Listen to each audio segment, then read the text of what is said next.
Welcome to some bonus action of the DFO Fantasy Podcast. We're here today to do some blind comparisons, some players that values might not be perceived quite as high as they actually are. So I've got some blind comparisons for the fellas, who they'd rather have rest of the season. Then we'll reveal who the actual players are. So let's not waste any time. Let's get into it, boys. Player A. 55 games played, 26 goals, 36 assists, 62 points. That's 1.13 points per game.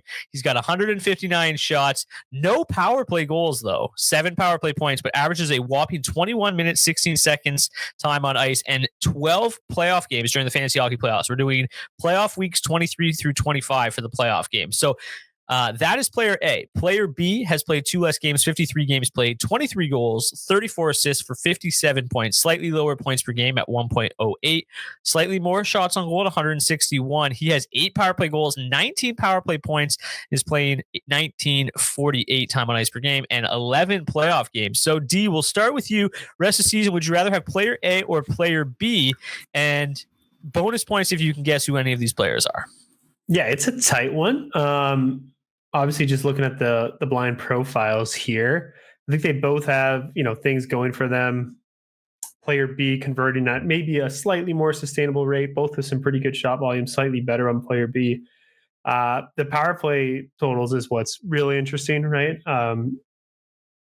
It's either someone on the left who isn't getting a lot of power play one time, or has just been rather unfortunate with the production they've been able to get on the man advantage. And the even strength minutes or even strength production there suggests it's slightly more sustainable than the power play production on the other end. If all things kind of become equal towards the end of the season and player A gets a little more, bounces on the man advantage and sees that power play production go up, then it could be the difference maker. Really close call. There's also the time on ice is a pretty big factor as well, the 21-16.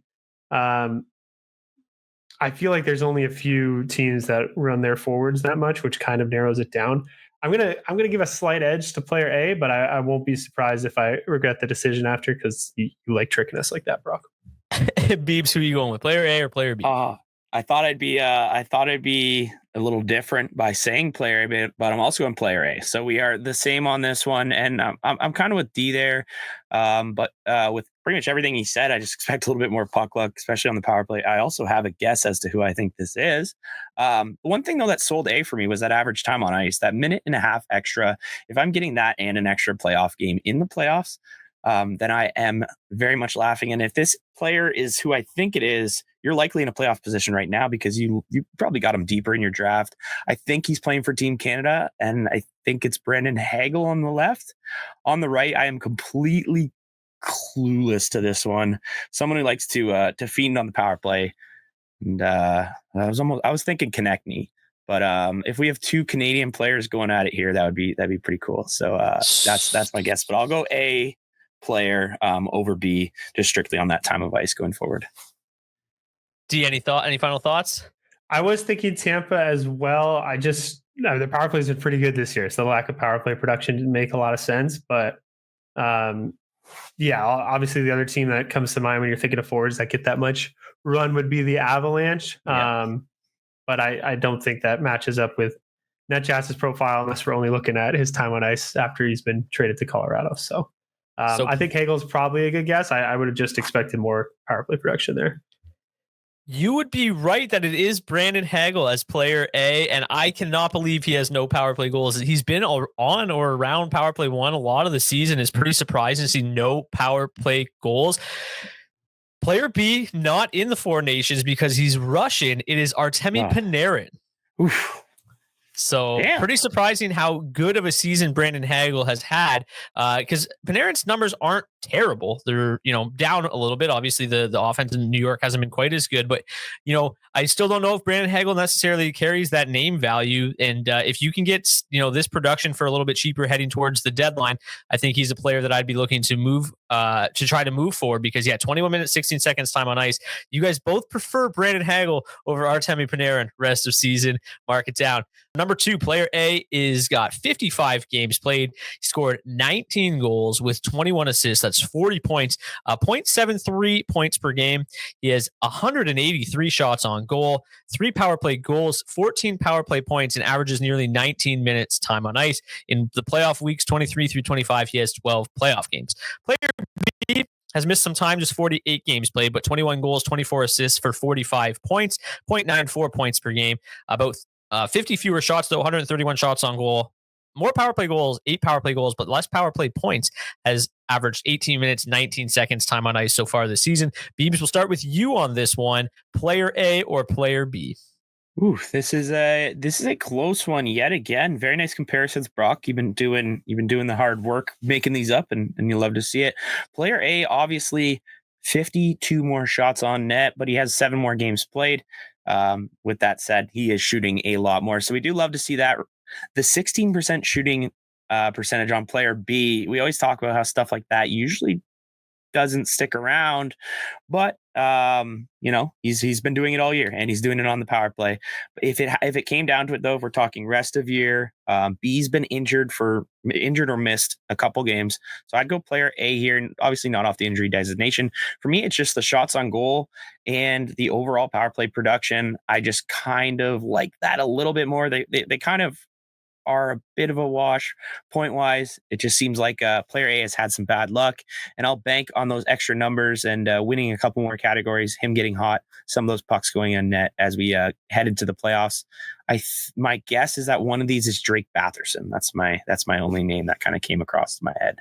But D, how do you feel? I feel like you might be different than me on this one, and I hope for the sake of the show you kind of are, because I'm pretty confident that I know who player B is, so I'm going to go with player B. Hammer it. The missed time and the strong, difference in terms of power play goals versus total production: 8 power play goals and just 2 power play assists. Time on ice, I would have expected to be a little lower, but that feels like John Tavares to me. So I'm going to say player B, just because go Buds. But wow, yeah, you guys are pretty good at this. You guys nailed it. That is John Tavares. Any ideas who player felt easy? Any ideas who player B is? I'll give you a hint. This will probably give it away, but they were both drafted in the top 10 in 2009. Oh, I know it then. I was thinking Tippett, but I didn't think the point production was quite high enough for the year Tippett's had. So who's player A? That would. I think that makes it Nazem Kadri, right? That makes it Nazem Kadri. Yes, it is. Yeah. Nazem Kadri, player A, John Tavares, player B. Nice work, D. Just to give you an idea, we've been talking about Kadri a lot this year. Nazem Kadri, 61% rostered at the moment, so still available as a waiver wire. Is definitely a guy that I think you could probably pick up very, very cheap. And we talked about the Flames having a nice fantasy hockey playoff schedule as well. So a guy with really nice shot volume. That Flames team really seems to be coming along as of late as well. The offense is really starting to flourish. Made some changes up front, acquiring a couple forwards from the Flyers and Morgan Frost and Joel Farabee. Matt Coronado moving up the lineup it's a team that's starting to score a few more goals. But yeah, I'm assuming you guys would both rather have John Tavares actually rest of season if you're looking at the two names, Beeps. Yeah. Yeah. No, we've now that we know who's out there, I am going JT all day long. That's hilarious. All right. Number 3, player A, 54 games played, 17 goals, 16 assists for 33 points this season, 0.61 points per game, 114 shots on goal. Much more power play production, though. 9 power play goals, 14 power play points, and plays nearly 18 minutes a game. Also has 12 playoff games in the fantasy hockey playoffs, weeks 23 through 25. Player B, 55 games, 18 goals, 17 assists, and 35 points. Slightly more production there, 0.64 points per game. Much more shot volume, 178 shots on goal, but just 3 power play goals and 6 power play points on the season, just narrowly over 17 minutes a night and 11 fantasy hockey playoff games. D, who are you rolling with, your player A or player B? Okay. I'm going to double down and say player B now feels like Tippett, just because it's fresh in my brain. That feels like that all lines up, especially the ice time and the shot volume, and then the underwhelming production to go along with it. Could be wrong. That one's more of a hunch than the last one was. But I have no idea who player A is. I probably should, just with so much bulk of this production coming on the power play, but nothing's coming to mind. But I will go with player B, whether it be Tippett or not. I'm always a sucker for shot volume. So this one, for me right now, before knowing who they are, is a pretty easy player B. Beebs, you look like you're frantically doing Google searches right now. I'm worried you're coming up with the exact stat line. Who you got, player A or player B? No, I'm guessing one of them's Frank Vetrano, but that's one of my guesses. I don't even know just between the two. I'd probably give it player A because of the power play production. No, full disclosure, I have my phone in front of me looking at the comparisons of players. So that's why it looks like we're going crazy here. But between the two, we would take player B just strictly off of shot production. Like D said, everything else kind of lines up there. And player A kind of seems like a farce. And it seems like if he gets kicked off that top power play, he is useless in fantasy hockey. So go Vetrano and give me I'll go A Vetrano, B Jason Zucker. So you guys want a hint here on who they are? Let's start with player B. He is currently playing for Team Canada at the Four Nations. Player A is someone who previously represented Team Canada in international competition. Okay. Any ideas? Sam Bennett. Sam Bennett is player B. Yeah. And player A is Steven Stamkos. Come on. Oh, really? Really bad. I was going to say Jamie Benn. Really bad numbers from Steven Stamkos so far this season. The reason I bring up Sam Bennett, I mean, his own percentage has climbed up to 52% owned, but obviously still available in nearly half the leagues. Would you guys be surprised for me to tell you that he has averaged 4.92 shots on goal per game over his last 12 games?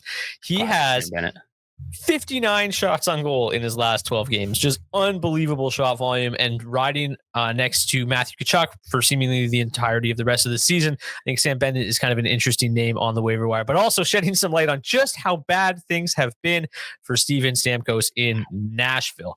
Okay, let's move to the final blind comparison. We've got two goalies this time around. I tried to come up with a fifth one for a defenseman, but everything just screamed like I was going to just have Jackson Lacombe and Jackson Lacombe only. And you guys were taking one look at that stat line and been like, that's Jackson Lacombe. And it would have been boring. So we actually talked about it before. And before Brock even said the two, we said, and one of them's Jackson Lacombe. So yeah, it would have just been too simple.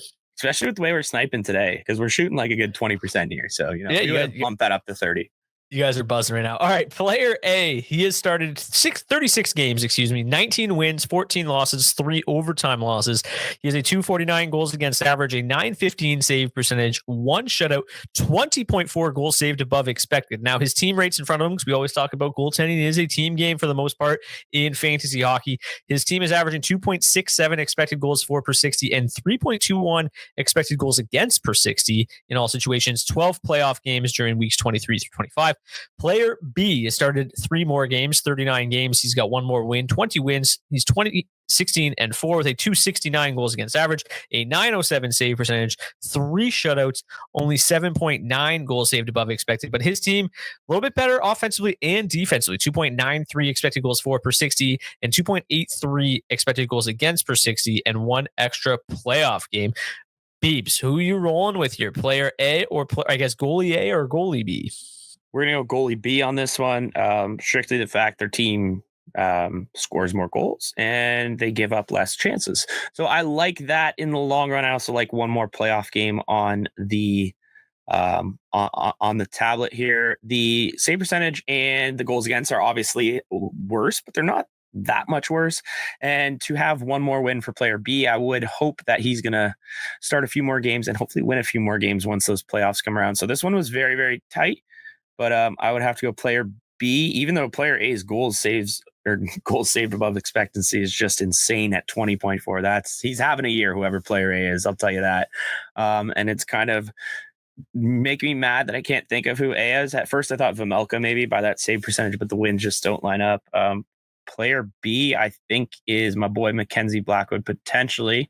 I'm trying to think if he'd be higher after those two teams put together, or higher save percentage after those two teams put together. So yeah, I'll go Blackwood on B, which is probably wrong. And then for A, give me, I don't even know, Jacob Markstrom. Sure. D, who you got? Player A or player B?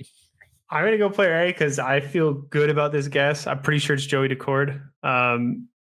Just the usage lines up, the record. I just wrote about him before his last start. And I know his save percentage is somewhere in the mid 910s. So that one feels good. I have no idea for player B. So there's that. Neither expected goals for is particularly high, which doesn't really help me narrow that down at all in terms of who that is. So I really don't know player B. I was thinking Skinner, but I know his record's a lot better than that. And I'm pretty sure he started more games as well. So I don't know who player B is, so I might regret it, but I feel good that player A is Joey Decord. So I will stick with my boy and go with player A. You guys are on fire today. Player A is Joey Decord. Nice. I know you've got him in a lot of leagues, D, so Yeah. I had a feeling you might know, but I had to shed some light on just how good he's been, or maybe how poor the other guy's been, because player B is Ilya Sorokin, who went like what in the second round. I don't remember him. I did my boy. So that makes sense. Did my boy Blackwood dirty. He has a 10-point higher save percentage than a 907. Yeah. So, Ilya same amount of wins though. Ilya Sorokin, been a bit of a fantasy bust. He's been a lot better as of late. Imagine what these numbers would have. I wouldn't even be able to compare these two a month ago, but he's been red hot. Sam Urson. Yeah, as of late. But again, just to shed some light, I don't think Joey Decord's name really carries all that much weight. And I do think that he's a guy that can probably be had for cheap and is really giving you nearly the exact same production as Ilya Sorokin so far this season. That being said, obviously, the expected goals for and against numbers for Seattle have been pretty worrisome this year. They've been a little bit better since the Capo trade. But yeah, a little bit worrisome of who's in front of him, but he has not really seemed to matter. 20 goals saved above expected. Boys, any final thoughts before we head out? Just on Joey Decord for Vezina. Yeah, clearly. That, and we saw Philip Grubauer get waived a couple weeks ago. That just shows how much confidence Seattle has in Decord. So if anything, I think these numbers could improve. And now knowing not that just the game started in general, but now knowing that as well and who it is, I would definitely take Decord over Sorokin. I think if that's still a tricky call rest of the season. It's hard, I guess. Yeah, Sorokin playing better of late. Obviously, he's got the better track record, but I think they'll have. It might get ugly. Yeah, I think they'll have pretty similar profiles down the stretch. But yeah, with Lou's age, the Islanders aren't selling anytime soon as long as he's at the helm. So that man does not have a rebuild left in him for his expected career length. But I think it just highlights how stupid the decision was that they started Grubauer opening night. I'm still salty over that. But yeah, it's interesting because they're in similar boats right now too, right? There's Varlamov is pretty much done for the year. Even their third string goalie is banged up, so Sorokin's going to get all the work he can handle moving forward. Same with Decord. It's going to be interesting. Decord has definitely outplayed him so far this season. I think it is a bit of a tricky question rest of season, but I don't think that the non-tricky part of it is that Sorokin would definitely still cost more in a trade than Joey Decord would. So that's what we're trying to highlight here. Go get Ilya Sorokin via Joey Decord for much cheaper in the trade market. Best of luck throughout the next couple weeks and trying to maybe better your roster. We're going to keep bringing you this bonus YouTube content to try to help you make some trades throughout this next couple week layoff and as the Four Nations is going on. And hopefully your team is much better coming out of the break. Enjoy. We'll see you guys back here next week.